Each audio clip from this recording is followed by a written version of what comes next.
Viaje al Oeste es una producción de Radio Internacional de China, original de Wu Chang-un, versión para la radio de Abel Rosales. La tortuga nadó hasta la orilla y se arrastró después por la tierra firme. Poco a poco los curiosos se fueron acercando a ella y comprobaron asombrados que su enorme concha medía alrededor de 15 metros. El peregrino dijo al monje Tang: «Suba sin ningún temor, maestro». Me temo que el caparazón de esta tortuga no sea lo suficiente seguro. Ya viste lo que ocurrió con el hielo. A pesar de su grosor, terminó trayéndome a la ruina. No se preocupe por eso. Aunque no lo parezca, ella es mucho más segura que el hielo. Creo que una criatura que ha obtenido el don de la palabra es absolutamente incapaz de mentir. Traiga rápidamente el caballo. Todos los habitantes del pueblo de los Chen lo siguieron hasta la orilla. El peregrino montó el caballo en la tortuga y pidió al monje que se colocara a su izquierda, mientras el bonzo Sha lo hacía a la derecha. Él se puso delante y Pachie detrás. Temiendo que a pesar de todo la tortuga pudiera jugarles una mala pasada, se quitó la piel de tigre y la usó a manera de riendas. Colocó a continuación un pie sobre su cabeza y, como si fuera un vulgar carretero, sostuvo en la mano a manera de fusta la temible barra de hierro. La tortuga estiró las 4 patas y se deslizó por las aguas con la misma suavidad que si se encontrara en terreno firme. El gentío que se había remolinado en la orilla comenzó a quemar incienso, al tiempo que hacía profundas reverencias. La gente continuó con los ritos hasta que los peregrinos se hubieron perdido en la distancia. El maestro y los discípulos lograron cruzar aquella enorme masa de agua en menos de un día.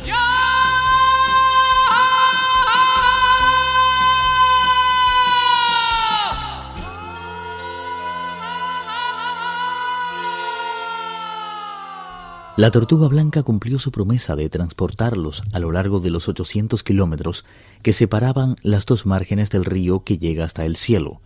Cuando llegaron a la orilla, ni una sola gota de agua había salpicado sus ropas.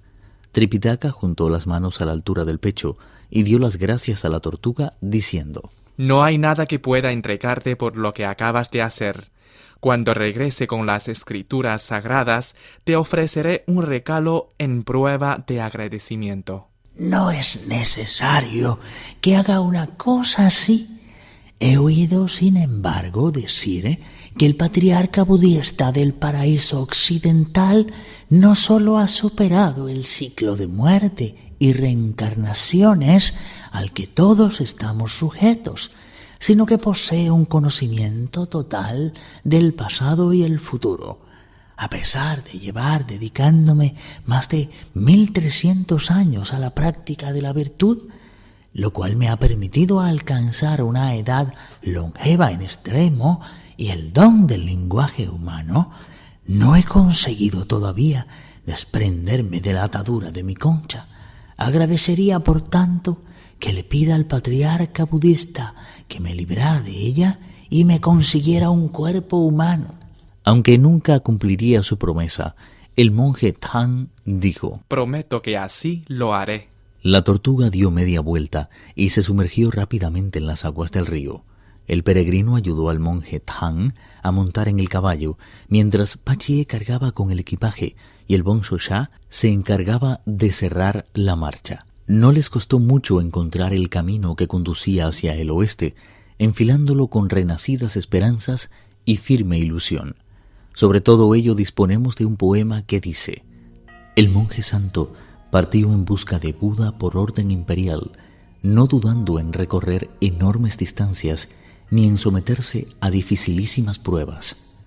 Contra su determinación, nada podía en las acechanzas de la muerte, llegando a cruzar el río celeste a lomos de una tortuga.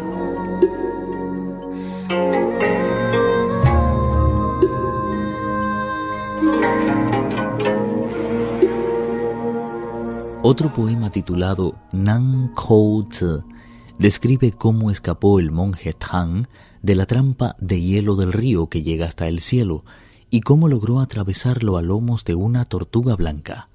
Es conveniente barrer con frecuencia los suelos de la mente y hacer desaparecer de ella el polvo de los sentimientos. Hay que evitar, ante todo, que desaparezca de nosotros la imagen de Buda. Solo a quien es puro le es dado hablar de las fuentes primeras. Para poder respirar con libertad en Chao Che, es necesario apagar la vela de la naturaleza y mantener a raya la fogosidad del caballo y el mono. Únicamente quien se dedica a ello día y noche puede alcanzar la perfección.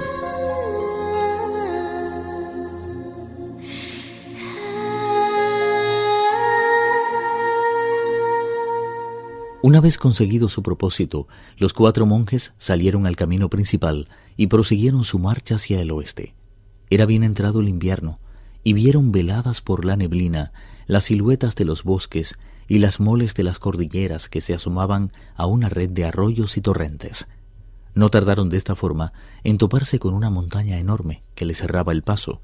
El camino se había tornado para entonces extremadamente estrecho. Estaba claro que por lo abrupto de los riscos que se veían un poco más adelante, que ningún caballo podría trasponer jamás aquella empinada montaña.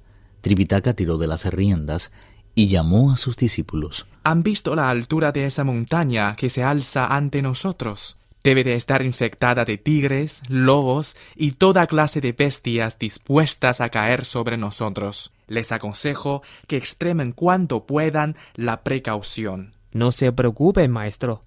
Estamos unidos, como si fuéramos un solo hombre, para luchar por lo justo y lo auténtico. Le prometemos hacer cuanto esté de nuestra parte para destruir a todos los monstruos con los que nos topemos.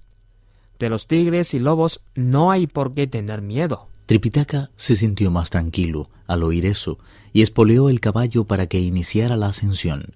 No tardaron en comprobar que el maestro no se había equivocado. La marcha se hizo en extremo penosa. La altura de la montaña era tal que alcanzaba el mismísimo cielo, bloqueando como una torre inmensa el libre deambular de las nubes. Los riscos eran igualmente imponentes, pareciéndose a veces a feroces tigres sentados. De vez en vez se veían pinos centenarios que recordaban dragones volando. Los viajeros que por allí pasaban apenas podían dar un paso, agachando la cabeza para protegerse mejor del frío. Sin hacer caso de tantas adversidades, los 4 monjes se lanzaron a la conquista del pico, temblando de pies a cabeza. Una vez traspuesto, vieron a lo lejos una especie de torre y unas cuantas casas de aspecto muy peculiar. El monje Tang detuvo la cabalgadura y dijo a sus discípulos: Siento tanta hambre y tanto frío que no pueden imaginar la alegría que me produce ver esas construcciones ahí delante. Por fuerza tiene que tratarse de un templo o de un monasterio. Acerquémonos a mendigar algo de comer. Proseguiremos el viaje en cuanto nos hayamos llevado algo a la boca.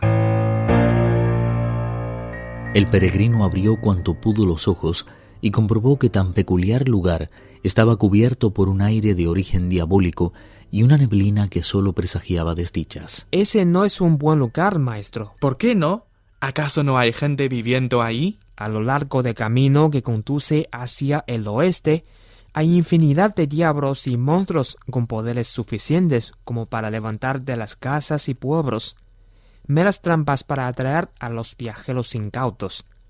Supongo que habrá oído decir que un dragón es capaz de engendrar 9 clases distintas de hijos.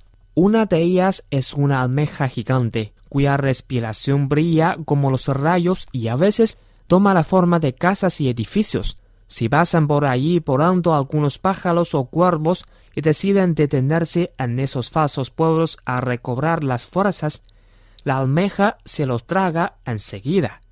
Se trata en realidad de una trampa ingeniosa en extremo. Luego de escucharlo, el monje Tang concluyó: Está bien, no entraremos allí. Sin embargo, insisto en que tengo un hambre terrible. Viaje al oeste, uno de los 4 grandes clásicos de la literatura china.